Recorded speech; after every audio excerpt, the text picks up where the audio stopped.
In this video, we are going to show you how different problems, which are very present nowadays, such as bullying and mistreatment, affect children and their education. Bullying is any form of psychological, verbal, or physical abuse produced between students repeatedly over a certain period of time, not only in the classroom, but also through social networks, which we know by the name of cyberbullying. Nowadays, bullying is more and more present, considering that we can see many cases in the news every day. Bullying is rather a characteristic and extreme form of school violence, whose protagonists are usually boys and girls who are in the process of entering adolescence. We can see that in the profile of victims there are a higher percentage of girls than boys. It occurs almost always in places where there are no adults supervising. Depending on the type of victim and the type of aggressor, the consequences of bullying may vary. Some of the psychological illnesses or social problems that victims may suffer are depression, anxiety, hate, eating disorders, even suicide. In education, the bullying could affect children because they are dismotivated, they share excuses in order not to go to school, because it's the place where they suffer abuse. In consequence, they obtain negative academic results. They don't socialize with their classmates and they don't participate in class activities. Another problem that affects children is the domestic violence. This concept is used to refer to the violence that occurs in the family ambient. The violence between their parents affects children.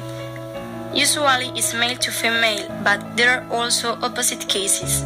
Even children could suffer this mistreatment by their parents. A bad family ambient could be reflected in the children's actions in different ways. On the one hand, we can see similar behaviors which a child suffers if he is being bullied. As we said before, these consequences are negative academic results, depression, and social isolation. On the other hand, children could have an opposite behavior. Sometimes children that live these situations of family mistreatment could imitate those actions because when they are youngsters, they used to imitate parents' behavior. So, this develop a rebellious behavior against classmates and teachers, provoking school problems. Therefore, their academic results fall down. As teachers, we have to know how to act in these cases. It's difficult, but it's our work to help the child to develop personally and to cope with all of those problems that he is passing by. Firstly, when we know there is something going wrong, we have to talk with the child.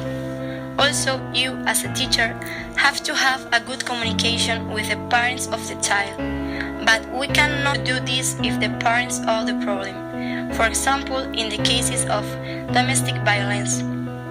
The kid must receive help from us, because without his contribution we cannot do anything. When the kid starts venting with you, you must contact with a child psychologist. Also, if parents have hurt the child, you have to inform the social security. It is very important to do something in these cases, because day by day a lot of children are maltreated or are victims of bullying.